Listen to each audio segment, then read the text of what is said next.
Leitura de Ouvido, o podcast que transforma linhas em ondas sonoras.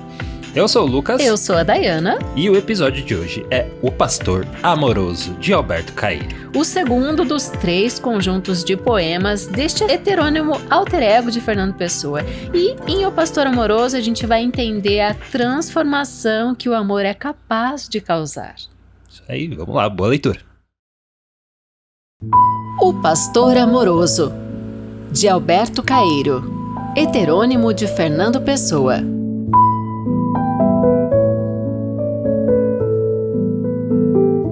Quando eu não te tinha, amava a natureza como um monge calmo a Cristo.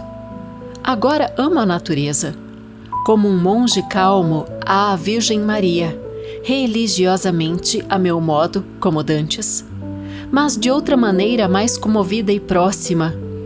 Vejo melhor os rios quando vou contigo pelos campos até à beira dos rios. Sentado a teu lado, reparando nas nuvens, reparo nelas melhor. Tu não me tiraste a natureza. Tu mudaste a natureza. Trouxeste-me a natureza para o pé de mim. Por tu existires, vejo-a melhor, mas a mesma. Por tu me amares, amo-a do mesmo modo, mas mais. Por tu me escolheres para te ter e te amar, os meus olhos fitaram-na mais demoradamente sobre todas as coisas. Não me arrependo do que fui outrora, porque ainda o sou. 6 de julho de 1914. 2. Vai alta no céu a lua da primavera. Penso em ti e dentro de mim estou completo. Corre pelos vagos campos até mim uma brisa ligeira. Penso em ti, murmuro teu nome. E não sou eu, sou feliz. Amanhã virás, andarás comigo a colher flores pelo campo. E eu andarei contigo pelos campos, ver-te colher flores. Eu já te vejo amanhã a colher flores comigo pelos campos. Pois quando vieres amanhã e andares comigo no campo a colher flores, isso será uma alegria e uma verdade para mim. 6 de julho de 1914. 3. Talvez quem vê bem não sirva para sentir, e não agrada por estar muito antes das maneiras. É preciso ter modos para todas as coisas, e cada coisa tem o seu modo, e o amor também. Quem tem o modo de ver os campos pelas ervas, não deve ter a cegueira que faz fazer sentir. Amei e não fui amado, o que só vi no fim. Porque não se é amado como se nasce, mas como acontece. Ela continua tão bonita de cabelo e boca como dantes, e eu continuo como era dantes, sozinho no campo. Como se tivesse estado de cabeça baixa, penso isto e fico de cabeça alta, e o dourado sol seca a vontade de lágrimas que não posso deixar de ter. Como o campo é vasto e o amor interior. Olho e esqueço, como seca onde foi água e nas árvores desfolha. Eu não sei falar porque estou a sentir. Estou a escutar a minha voz como se fosse de outra pessoa, e a minha voz fala dela como se ela é que falasse. Tenho o cabelo de um louro amarelo de trigo ao sol claro, e a boca quando fala diz coisas que não só as palavras. Sorri e os dentes são limpos como pedras do rio. 8 de novembro de 1929.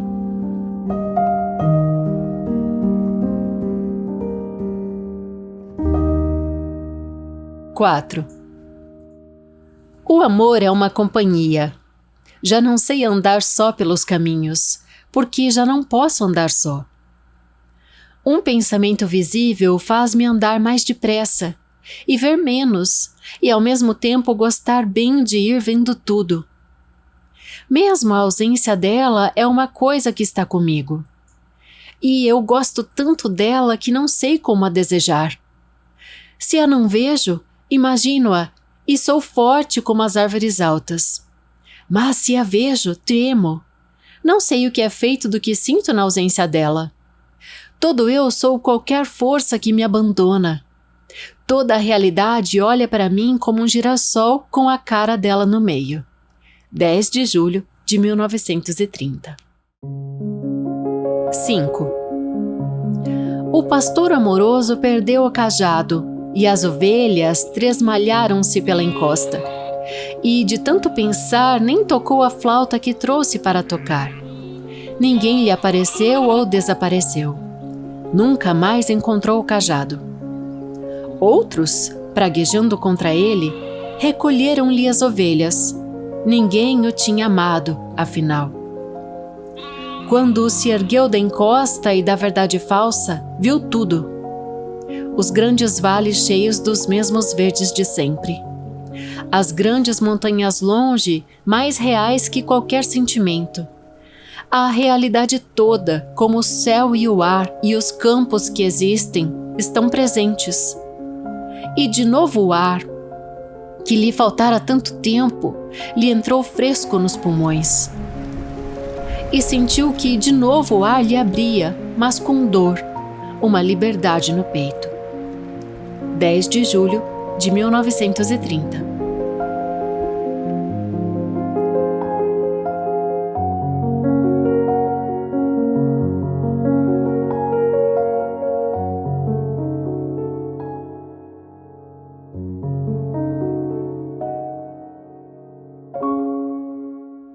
6. Passei toda a noite sem dormir, vendo sem espaço a figura dela, e vendo-a sempre de maneiras diferentes do que a encontro a ela. Faço pensamentos com a recordação do que ela é quando me fala, e em cada pensamento ela varia de acordo com a sua semelhança. Amar é pensar. E eu quase que me esqueço de sentir só de pensar nela.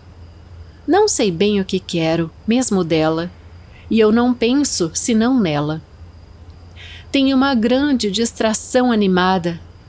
Quando desejo encontrá-la, quase que prefiro não a encontrar, para não ter que a deixar depois. Não sei bem o que quero, mas quero saber o que quero. Quero só pensar nela. Não peço nada a ninguém, nem a ela, senão pensar. 10 de julho de 1930. 7.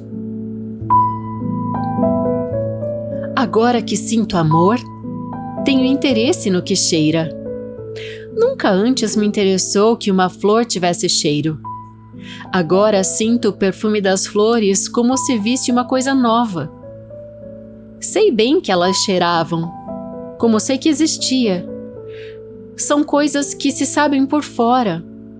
Mas agora sei com a respiração da parte de trás da cabeça. Hoje as flores sabem-me bem num paladar que se cheira. Hoje às vezes acordo e cheiro antes de ver. 23 de julho de 1930. 8. Todos os dias agora acordo com alegria e pena. Antigamente acordava sem sensação nenhuma. Acordava. Tenho alegria e pena porque perco o que sonho e posso estar na realidade onde está o que sonho. Não sei o que hei de fazer das minhas sensações. Não sei o que hei de ser sozinho. Quero que ela me diga qualquer coisa para eu acordar de novo. Quem ama é diferente de quem é. É a mesma pessoa sem ninguém. 23 de julho de 1930.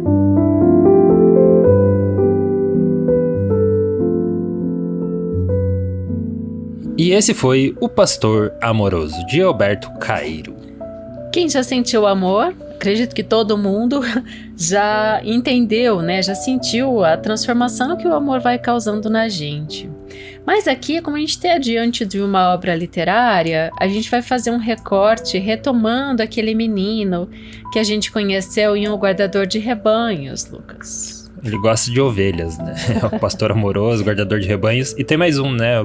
grupo de poesias, que é Sim, os poemas em conjuntos. Isso. Então tem esses três principais, né? Isso, os três conjuntos realmente de poesias que o Alberto Caeiro fez. Lembrar que esse heterônimo do Pessoa, ele viveu só por 26 anos, então ele morreu bem jovem e escreveu esses três conjuntos de poemas. De tuberculose, né? Ele morreu... Mas é engraçado que você vai lendo a biografia e você passa a acreditar que é uma pessoa real mesmo, né? Você esquece que é o heterônimo. Esse é o propósito mesmo do heterônimo, né? Mas quando a gente compara e se depara com, então, o guardador de rebanhos, interessante falar que o pastor amoroso vem em seguida na antologia ali do Fernando Pessoa, né? Então, vem um em sequência do outro. O guardador de rebanhos, quando fala do conjunto de obra do Caeiro, abre com o guardador de rebanhos, segue com o pastor amoroso e termina com os poemas em conjuntos. Vem em seguida, é como se fosse, claro, um desdobramento daquele narrador, que ainda menino vivia no cimo do outeiro, mas com uma mudança de caráter, no efeito de demonstrar essa transformação que o amor vai causando nele. Se em O Guardador ele era devotado à natureza, canta suas belezas por si só e sozinho, quando ele descobre o amor, a sua forma de ver o mundo vai se alterando, porque para desfrutar da natureza, ele espera por ela. Então, nesses 8 poemas, a gente vai ver a poética do amor sendo desenrolada junto com esse menino que tem essa sabedoria natural, original com a natureza. Ele começa afirmando exatamente essa oposição. Ele diz, tu mudaste a natureza. No primeiro poema, são 8. Né? Depois ele anseia por ela para colher flores pelos campos. Então ele não colhe mais sozinho. Né? Aí ele reconhece, amei e não fui amado. Né? Todo amor tem suas desilusões. E que amor é companhia. Que ele é um pastor amoroso e que amar é pensar. Já que antes lá ele não se propunha a pensar nos conceitos do ser humano. Ele dizia, eu contemplo a flor e vejo que ela é uma flor. Falando nisso, acho que tem até uma frase que fala que pensar é estar doente dos olhos.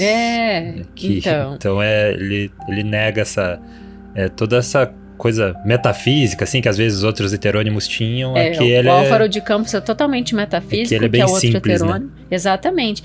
E aí, então, ele se dá conta de que agora, abre aspas, tenho interesse no que cheira. Hoje, às vezes, acordo e cheiro antes de ver.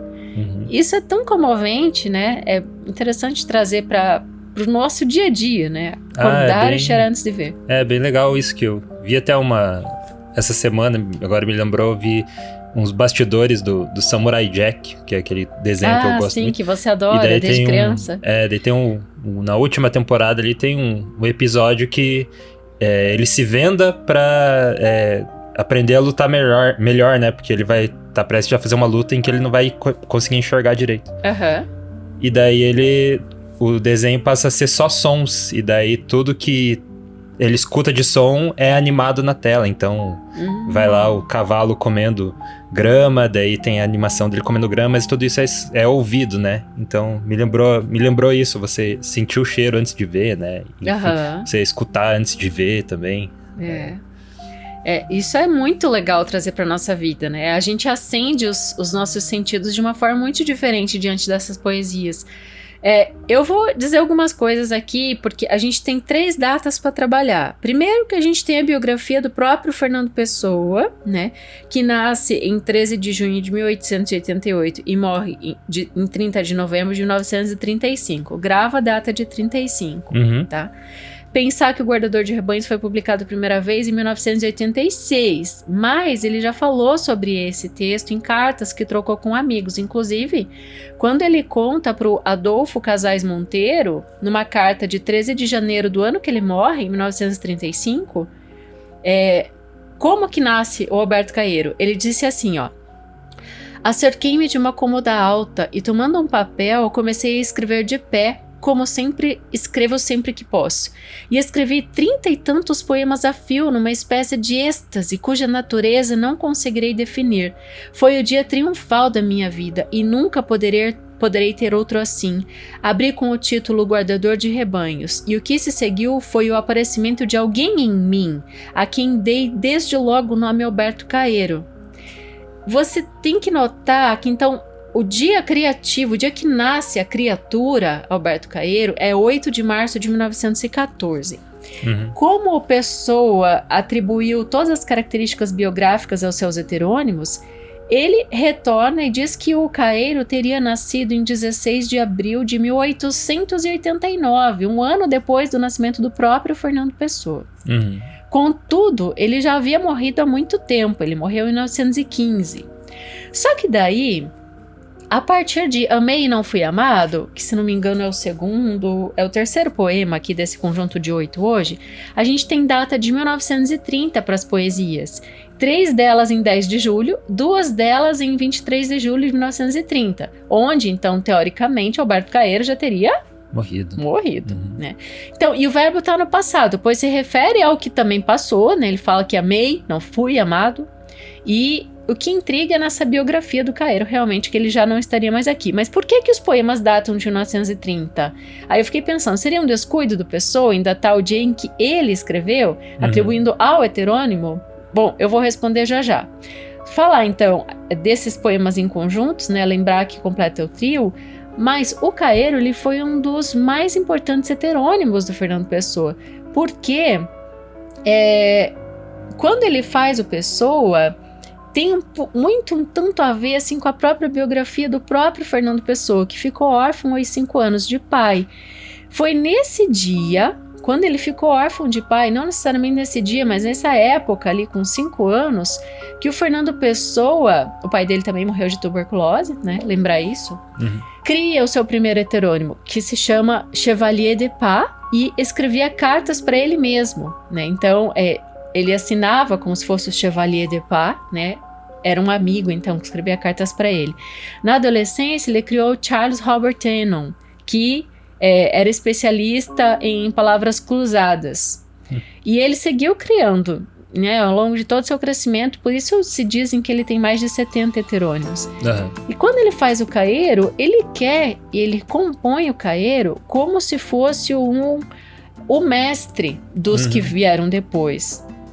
Né? Só que daí a gente entende, então, que é o alter ego dele, não só por isso, porque falando fisicamente, né? Não fazendo comparações físicas, mas o Caeiro tinha uma estatura média, tinha cara raspada, era louro, não tinha muita cor, assim, ele era meio sem cor mesmo, apesar de viver no meio da natureza. Branco, né? Tinha olhos azuis, E ele fica órfão de pai e mãe na infância. E vai morar com uma tia velha, lá numa quinta, né, no alto de uma montanha, onde ele passa quase toda a sua vida e morre cedo, né, com 26. Vivia de pequenos mantimentos, não tinha rendimentos, tudo leva a crer que ele realmente fosse um poeta, né, a profissão. Enquanto outros, um é engenheiro, né, outro, enfim, os heterônimos, eles estudam, né, também, eles têm essa formação. Aqui a gente teria uma formação primária no Caeiro. Até a 4ª série, né? Não era formação assim? Primária. Até a 4ª série. Eu acho que até um pouquinho mais ali, ginásio, né? Antes do liceu, né? Que se fala que a gente trata como ensino médio. Assim como o Caeiro nasceu em pessoa naturalmente, eu diria assim como um sopro, a gente entendeu ali, né? A espinha dorsal vital do Caeiro era ver as coisas na sua simplicidade, sem ficar reflexionando sobre ela, como a gente falou aqui. Ele via, e ali era a sabedoria dele, né? E ele procurava atravessar a vida como parte dessa natureza. E daí tem um pesquisador que falou assim, que a ligação de Caeiro com as coisas era uma espécie de reconquista de contato direto das coisas para a pessoa, porque ele tinha falta de compenetração com o real, por isso não atingia contato com as coisas e nem com ele mesmo. Portanto, Caeiro tornou-se o alter ego do poeta português, um elemento de mediação com o mundo e com ele mesmo. E isso explica porque na assinatura das poesias, possivelmente as datas que Fernando Pessoa as tenha escrito, sem reparar no detalhe que o heterônimo estaria já morto de tuberculose, né? Desde 1915, pois é o próprio alter ego do Pessoa. E quando a gente vê que ele cria ali, compõe, né, a criação em si e a data dessas poesias é já mais nesse fim de vida, quando ele reconhece ali pro amigo, né? Nessa carta ele reconhece isso. E a gente vê essa consistência dele compreender que é um alter ego, é como se fosse um momento assim de revelação para o próprio Fernando Pessoa, para compreender e fazer essa reconexão, para ele realmente costurar a vida dele e se entender como homem a partir também das produções do Caeiro, com essa simplicidade, né? Então aqui a gente tem a latência do amor muito forte, né? Amar é pensar, então muda um pouco o que ele falava antes, né? Que é não pensar, é só ver, né? Sim.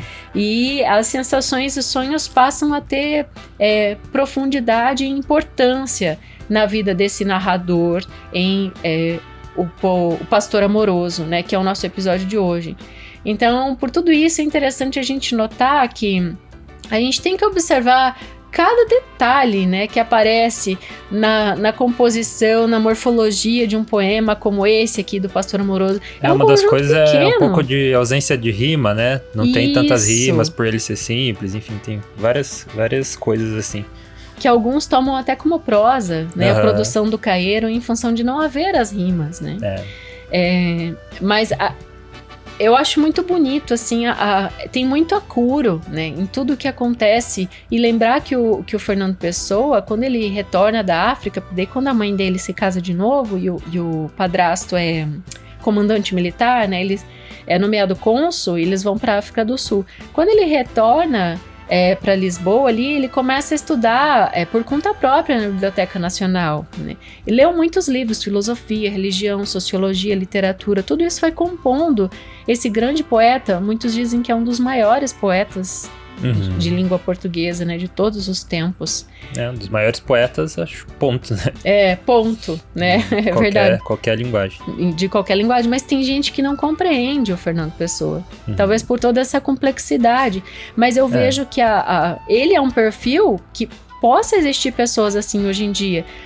Amigos imaginários, toda criança já teve um dia, só que acontece que ele teve caminhos, ele criou trilhas, né, de nomeando e caracterizando essas pessoas que foram surgindo na sua mente, na sua vida. Eu acho que isso se deve também a muito do trabalho dele vir póstumo, né? Tem muitas coisas que são encontradas hoje até, né, sobre o Fernando Pessoa, escritos dele. E o próprio Alberto Caeiro, né, não foi algo que tomou popularidade enquanto ele estava vivo, né? Tudo vem depois, assim. Eu acho que também pode ser um pouco disso, essa, entre aspas, desvalorização, porque a gente sabe que não é tão desvalorizado assim, né, em Portugal. No Brasil também ele tem a sua... Mas Casa Fernando Pessoa é um dos pontos turísticos mais visitados em Lisboa. Mas esse nível mundial, né? Mas você citou todas as biografias ali dele. Eu tenho mais detalhado, eu posso falar? Sim, antes de você falar, é legal também colocar que muitas das biografias foram feitos por outros heterônimos, né? Tipo, tem lugares que é o outro heterônimo falando do Alberto Caeiro. Né? Sim. Tipo, tem uma passagem que é um dos heterônimos do Fernando Pessoa descreve a aparência do Alberto Caeiro. Então é legal que tem essa metalinguagem, uma coisa dentro da outra. Que daí você vai descobrindo dentro da própria obra do autor, né? Todos os desdobramentos. Por exemplo, o Bernardo Soares, que a gente já trouxe aqui, acho que 2 produções do livro do Desassossego, e já tá ali engatilhado uma próxima em seguida, Lucas, que é semi-heterônimo. Ele aparecia quando a pessoa estava cansada ou em estado de sonolência, né? E ali vem o livro do Desassossego. O Ricardo Reis foi educado no colégio jesuíta. Ele era médico, latinista, semi-helenista, defensor da monarquia, amante da cultura clássica, estudioso de latim, grego e mitologia. Esse heterônimo, o Ricardo Reis, é alguém muito diferente do Fernando Pessoa. Era o mais chato dos heterônimos. O Álvaro de Campos teve uma educação vulgar, estudou mecânica e depois também naval. Foi um poeta futurista, um homem do século XX, que vive à margem de qualquer conduta social. Aqui a gente tem tabacaria, né? A gente tem Passagem das Horas, Afinal, é tudo do Álvaro de Campos, produções aqui. Tá aí pra você ouvir também no podcast. Então, a gente tem todos esses citados aqui no catálogo do Leitura de Ouvido, vai lá e escuta. E tem bem mais coisa ali, Lucas, que vai pros apoiadores daqui a pouco no e-mail. Então, se você quer se tornar um dos apoiadores aqui do Leitura de Ouvido e receber todas as recompensas, que uma delas você recebe no e-mail, esse estudo aprofundado de cada obra que a gente traz toda semana, junto com a arte de capa e uma mensagem nossa, abre comunicação com a gente aqui do podcast. Os nossos apoiadores têm essa ponte, né? Uma das recompensas é essa, a outra é entrar nos créditos finais todo o episódio. E a outra é entrar no Clube Leitura de Ouvido, que é o clube de leitura aqui do podcast, que acontece mensalmente e também é super organizado para os apoiadores participarem de uma forma fácil, assim, que eles não precisem também dedicar tanto tempo para participar do clube, porque a Dayana manda as coisas muito bem estruturadas já, prontas para serem lidas, então fica muito fácil, assim, participar. Então essa é a recompensa maior, assim, que a gente considera hoje, né? E o Anton Chekhov é o nosso assunto da próxima semana no Clube Leitura de Ouvido. Isso, contista aí super importante. Então vai ser esse o próximo encontro. Aproveita e entra como apoiador. Será que dá tempo de entrar no... Por Pix ainda dá, nesse fim de semana. Então, se fazer o apoio por Pix, você já consegue entrar nesse próximo encontro aí que tá pertinho. Dia 22. Isso aí. E pra você receber essas 3 recompensas, o apoio tem que ser de R$20 ou mais, né? Apoiando menos que isso, você entra nos créditos finais e recebe os estudos aprofundados, mas aí não entra no clube do leitura. Então a gente sugere aí R$20 ou mais de apoio pela chave Pix leituradeouvido@gmail.com ou pelo site apoia.se/leitura de ouvido. E os nossos apoiadores são eles: Adriano Sanic Padilha, Aguinaldo Ângelo Silveira Rebouças, Alberto Alpiri, Amanda Bertassi Brandão, Ancle Lima, Ana Carolina Vieira Ferreira Araújo, Ana Cláudia Chaguri Lopes, Antony Cruz, Alete Alves Machado Rodrigues, Augusto Marques Ramos, Bruna Foltz Coutinho, Bruno Guedes com o Grupo Danco, Cláudia Lubi, Cristiana Castanho Ferraz, Eduarda Quartim, Eduardo Vinícius Ferreira, Elaine Vieira Ferreira, Evandro Benck, Felipe Cronato, Flávia Meira Marques, Franciele Vieira, Gilene Barreto, Heloísa Mendonça, Jaqueline Conte, João Meldeu de Araújo, Jorge Machado, Juliana Dúlios, Dina Soares, Lucas Pereira da Silva, Lucas Vieira, Luciana Botelho Pacheco, Luiz Fernando Garcia, Mike Santos Araújo, Márcio Oliveira Salles de Vasconcelos, Marco Aurélio Marques de Queiroz, Mário Lourenço Rosas, Matheus Trim, Matheus Simão Brum, Mônica Tocárnia, Olivia Veronese, Paulo José Pereira de Rezende, Pedro Coimbra Machado Silbusca Valente, Silvana Silva, Tassiane Bosch Ledesma, Zenilda Ribeiro da Silva. Obrigado aí, apoiadores do Leitura de Ouvido. Mais uma vez, é em apoia.se/leitura de ouvido ou pela chave Pix leituradeouvido@gmail.com. Lembrando que o livro da Day ainda tá à venda, né? Ainda você pode adquirir ele, que é o... Eu não gosto dessa palavra adquirir, não sei por que eu falo. Você pode comprar ele mandando um e-mail para leituradeouvido@gmail.com. Se você tem interesse, manda um e-mail para nós falando que você quer o livro, que a gente pega o teu endereço, faz tudo certinho e te envia. Ele fica por volta de R$58, R$60, já com frete, né? Os 3 livros, inclusive, né? Se você tá interessado. O Trincas, o Verde Amadurecido e o Serenas. E o Serenas. Esses 3, ou se você quiser só um deles também. Se for comprar os 3, o frete fica unido e eu faço um combo de preço, fica diferenciado. Isso, fica com um desconto comprando os 3 livros da Dayana Pasquim, do Leitura de Ouvido. E a gente vê na próxima leitura. Direção e narração, Dayana Pasquim. Edição, artes de capa e trilha sonora de abertura, de Lucas Piaseschi. Produção, Roca Studios. Avalie no Spotify e na Apple Podcasts. Siga para não perder os próximos episódios. Inscreva-se em youtube.com/leitura de ouvido. Siga no Instagram Leitura de Ouvido. Fale com a gente no leituradeouvido@gmail.com. E a gente te vê na próxima leitura.